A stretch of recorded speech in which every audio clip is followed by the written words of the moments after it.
Hi everyone, ಮತ್ತೊಮ್ಮೆ ಕ್ರಿಯಾನ್ಸ್ ಟಾರೋಗೆ ಸ್ವಾಗತ. ಇವತ್ತಿನ ರೀಡಿಂಗ್ನಲ್ಲಿ ನೀವು ಇಷ್ಟಪಡ್ತಾ ಇರುವ ವ್ಯಕ್ತಿ ಮತ್ತೆ ನಿಮ್ಮನ್ನು ಕಾಂಟ್ಯಾಕ್ಟ್ ಮಾಡಬಹುದಾ ಹಾಗೇನು ಕೇಳೋಣ.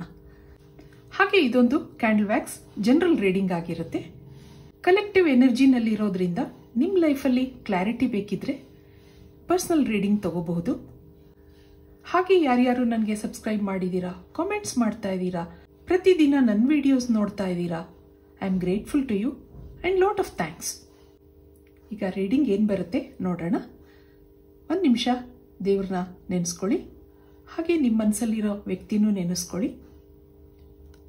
ಇದಕ್ಕೆ ಏನು ಬರುತ್ತೆ ನೋಡೋಣ. Angels, universe, please guide me.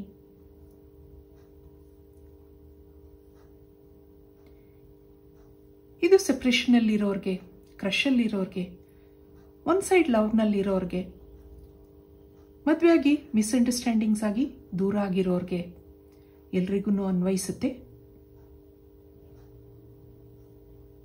ಇಲ್ಲೇನು ಕೊಡುತ್ತೆ ನೋಡೋಣ ರೀಡಿಂಗ್.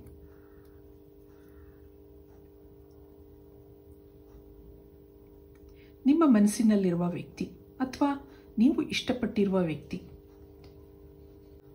ಆ ವ್ಯಕ್ತಿನ ನೀವು ತುಂಬ ಸ್ಟ್ರಾಂಗ್ ಆಗಿ ನಂಬ್ಕೊಂಡಿದ್ದೀರಾ. ಹಾಗೆ ಅವರ ಬಿಹೇವಿಯರು ಇತ್ತು. ಅವರ ಫ್ರೆಂಡ್ಶಿಪ್ ಇದ್ದಾಗ ನಿಮಗೊಂದು ಸೆಕ್ಯೂರ್ ಫೀಲಿಂಗ್ ಇತ್ತು, ಖುಷಿ ಇತ್ತು, ಸಂತೋಷ ಇತ್ತು.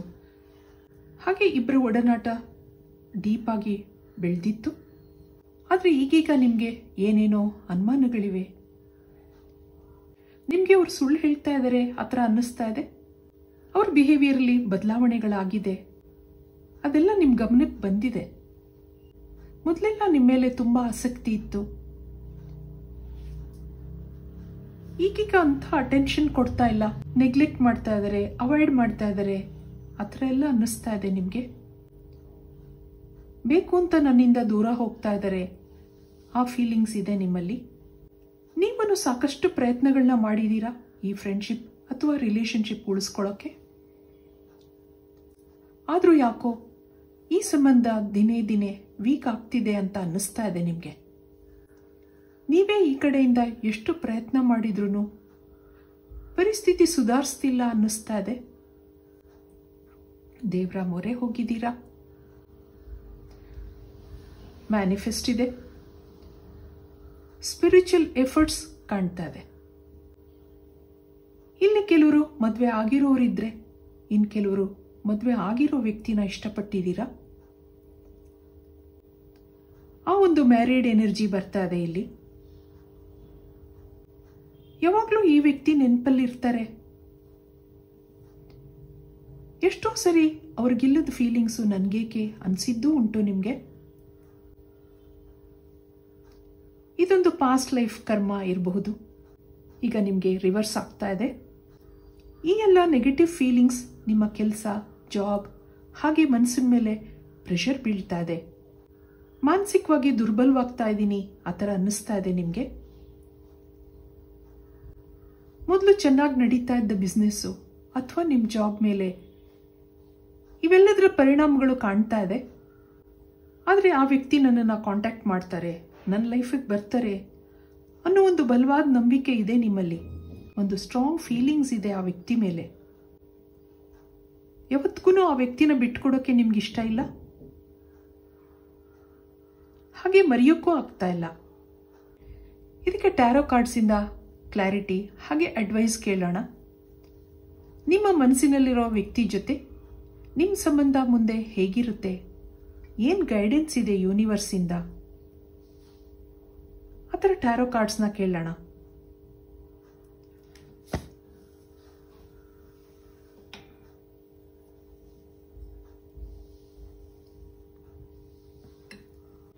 ಇದಕ್ಕೆ ಟ್ಯಾರೋ ಕಾರ್ಡ್ಸಿಂದ ಏನು ಬರುತ್ತೆ, ನಿಮ್ಮನ್ನು ಮತ್ತೆ ಅವರು ಕಾಂಟ್ಯಾಕ್ಟ್ ಮಾಡ್ತಾರಾ, ನಿಮ್ಮ ಸಂಬಂಧ ಮೊದಲಿನ ಹಾಗೆ ಚೆನ್ನಾಗಿರುತ್ತಾ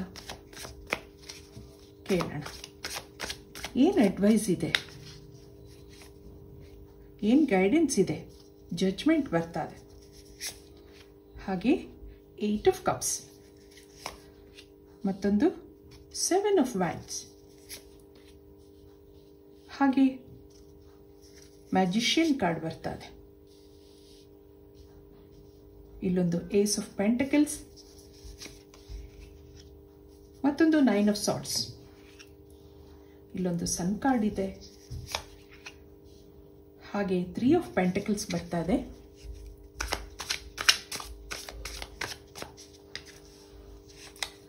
ಮತ್ತೊಂದು 7 ಆಫ್ ಸಾರ್ಟ್ಸ್. ಇಲ್ಲೊಂದು ಸ್ಟ್ರೆಂತ್ ಕಾರ್ಡ್ ಇದೆ. ಬಾಟಮ್ನಲ್ಲಿ ಕ್ವೀನ್ ಆಫ್ ಸಾರ್ಟ್ಸ್ ಬರ್ತಾ ಇದೆ. ಇದೆಲ್ಲ ನಿಮ್ಗೆ ಏನು ಹೇಳುತ್ತೆ ನೋಡೋಣ. ಮನಸ್ಸು ಜಡ್ಜ್ ಮಾಡ್ತಾ ಇದೆ, ಆ ವ್ಯಕ್ತಿ ಯಾಕೆ ಹೀಗಾದ್ರು? ಒಂದು ಆತ್ಮೀಯತೆ ಇತ್ತು, ಪ್ರೀತಿ, ನಂಬಿಕೆ ಎಲ್ಲ ಇತ್ತು. ಇದ್ದಕ್ಕಿದ್ದ ಹಾಗೆ ದೂರ ಹೋಗಿದ್ದಾರೆ. ಅದಕ್ಕೆ ಕಾರಣಗಳು ನಿಮಗೆ ಗೊತ್ತಿಲ್ಲ, ಅನುಮಾನಗಳಿದೆ. ಆಗಾಗ ನಿಮಗೆ ಸುಳ್ಳು ಹೇಳ್ತಾ ಇದ್ದಾರೆ ಆ ಥರ ಅನ್ನಿಸ್ತಾ ಇದೆ. ಆದರೆ ಇಲ್ಲೊಂದು ಅಟ್ರಾಕ್ಷನ್ ಇತ್ತು ಇಬ್ಬರಲ್ಲೂ. ಕೆಲವರು ಹಣದ ಸಹಾಯ ಪಡೆದಿರ್ಬೋದು ಅಥವಾ ಹಣದ ಸಹಾಯನೂ ಮಾಡಿರ್ಬೋದು, ಆ ಥರ ಇಲ್ಲಿ ಅನ್ನಿಸ್ತಾ ಇದೆ. ಆದರೆ ಈಗ ಹಗಲು ರಾತ್ರಿ ಯೋಚನೆಗಳಿದೆ.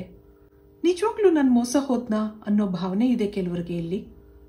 ಆ ತಕ್ಷಣ ಮತ್ತೆ ನೆನಪಾಗುತ್ತೆ, ಇಲ್ಲ ಆ ವ್ಯಕ್ತಿ ಹಾಗೆ ಮಾಡೋರಲ್ಲ, ನನ್ನ ಮೇಲೆ ತುಂಬ ಪ್ರೀತಿ ಇದೆ, ನಂಬಿಕೆ ಇದೆ ಅನ್ನೋ ಭಾವನೆ ತಕ್ಷಣ ಬರುತ್ತೆ ನಿಮಗೆ. ಅವ್ರು ನಿಮ್ಗೇನೋ ಹೇಳಿರ್ಬೋದು, ಪ್ರಾಮಿಸ್ಗಳು ಮಾಡಿರ್ಬೋದು, ಅದೆಲ್ಲ ನೆನಪಾಗುತ್ತೆ ನಿಮಗೆ. ಹಾಗೆ ಆ ವ್ಯಕ್ತಿನ ಸ್ಟ್ರಾಂಗ್ ಆಗಿ ನಂಬ್ಕೊಂಡಿದ್ದೀರಾ. ಆದರೆ ಇಲ್ಲಿ ಆ ವ್ಯಕ್ತಿಗೆ ಏನಾಗಿದೆ ಅನ್ನೋದನ್ನ ನೋಡೋಣ. ಆ ವ್ಯಕ್ತಿ ಪರಿಸ್ಥಿತಿ ಇಲ್ಲಿ ಕೆಲವು ಫೈನಾನ್ಷಿಯಲ್ ಇಶ್ಯೂಸ್ ಇರ್ಬೋದು ಅಥವಾ ಫ್ಯಾಮಿಲಿ ಇಶ್ಯೂಸ್ ಇರ್ಬೋದು, ಆ ಥರ ಇಲ್ಲಿ ಅನ್ನಿಸ್ತಾ ಇದೆ. ತುಂಬ ಯೋಚನೆಗಳಿದೆ. ಆದರೆ ಮತ್ತೆ ನಿಮ್ಮ ಜೊತೆ ಮೀಟ್ ಆಗ್ತೀನಿ, ನಿಮ್ಮನ್ನು ಕಾಂಟ್ಯಾಕ್ಟ್ ಮಾಡ್ತೀನಿ ಅನ್ನೋ ಒಂದು ಕಾನ್ಫಿಡೆನ್ಸ್ ಇದೆ. ಪರಿಸ್ಥಿತಿ ಎಷ್ಟೇ ಹದಗೆಟ್ಟಿರ್ಬೋದು, ಎಷ್ಟೇ ಪ್ರಾಬ್ಲಮ್ಸ್ ಇರಬಹುದು, ಅದ್ರ ಮಧ್ಯೆ ನೀವು ನೆನಪಾಗ್ತೀರಾ ಅವ್ರಿಗೆ ಅನ್ನೋದಿದೆ ಇಲ್ಲಿ. ನಿಮ್ಮನ್ನು ಅವರು ಮರ್ತಿಲ್ಲ, ನಿಮ್ಮ ನೆನಪಿದೆ, ನಿಮ್ಮನ್ನು ಕಾಂಟ್ಯಾಕ್ಟ್ ಮಾಡಬೇಕು ಅನ್ನೋದೂ ಇದೆ. ಇಲ್ಲೊಂದು ಅಟ್ರಾಕ್ಷನ್ ಇತ್ತು ಅಂತ ನಾನು ಹೇಳಿದೆ, ಇಬ್ರಿಗೂ ಅಟ್ರಾಕ್ಷನ್ ಇದೆ. ಹಾಗೆ ಇಲ್ಲಿ ಕೆಲವರಿಗೆ ಮೂರನೇ ವ್ಯಕ್ತಿನೂ ಇರಬಹುದು. ನಾನು ಮದುವೆ ಆಗಿದೆ ಅಂತ ಹೇಳಿದೆ, ಆದ್ರಿಂದ ಅವ್ರಿಗೆ ಅವ್ರದ್ದೇ ಆದ ಕೆಲವು ಪರಿಸ್ಥಿತಿಗಳಿರಬಹುದು ಅನ್ನೋದು ಇದೆ. ಇದಕ್ಕೆ ಏನು ಗೈಡೆನ್ಸ್ ಇದೆ, ಏಂಜಲ್ಸಿಂದ ಏನು ಮೆಸೇಜ್ಗಳಿದೆ ನಿಮಗೆ ಕೇಳೋಣ.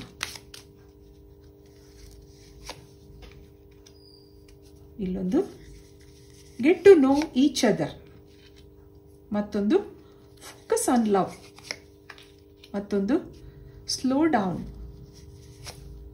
ಹಾಗೆ one more love who you are, ಆ ಥರ ಇದೆ. ಇನ್ನು ಒಂದೇ ಒಂದು ನೋಡೋಣ. 5th ಕಾರ್ಡ್ ಇಲ್ಲಿ ಐ ಲವ್ ಯು ಅಂತ ಬರ್ತಾ ಇದೆ. You are limitless.